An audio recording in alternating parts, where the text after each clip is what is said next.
Vous vous souvenez du Conseil national de suivi de l'accord et du processus électoral? En avril dernier, nous avons publié une note thématique sur le CENSA décrivant une institution inaudible, vidée de sa mission, sans mandat depuis 2019 et pourtant toujours présente dans l'organigramme de la République. Ces derniers mois, le CENSA refait surface, prenant position sur l'actualité politique sans réforme ni clarification. Bonjour, je suis Jessé Boussomoké, fellow à Ebouteli. Aujourd'hui, retour sur le constat de notre note que vous pouvez retrouver sur notre site www.ebouteli.org. Dans un fonctionnement marqué par l'inaction, le CENSA n'a pas pu remplir au cours de dernières élections le rôle pour lequel il avait été créé, veiller au respect des engagements pris par les acteurs politiques dans le cadre de l'accord du 31 décembre 2016 et au bon déroulement du processus électoral. Lors de son installation en juillet 2017, seuls 22 de 28 membres ont été validés et d'autres sièges sont restés vacants. Concernant les processus électoraux, les réunions tripartites avec la Commission électorale nationale indépendante et le gouvernement ont été suspendues dès juillet 2018, souvent en raison de l'absence de membres de l'exécutif. Cette suspension a marqué un tournant dans le fonctionnement de l'institution qui n'a plus été en mesure de remplir pleinement son rôle de suivi et d'évaluation du processus électoral. En 2022, même le chef de l'État, Félix Tshisekedi, a préféré nommer un conseiller spécial chargé du suivi du processus électoral. Cette paralysie s'est doublée d'un sous-financement chronique.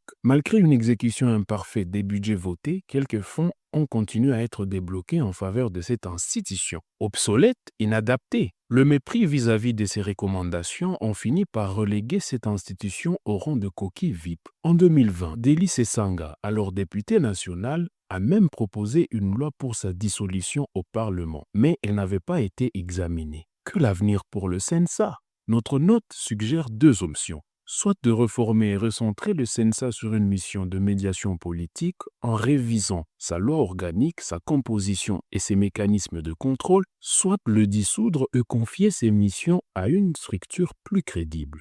Merci d'avoir suivi ce briefing.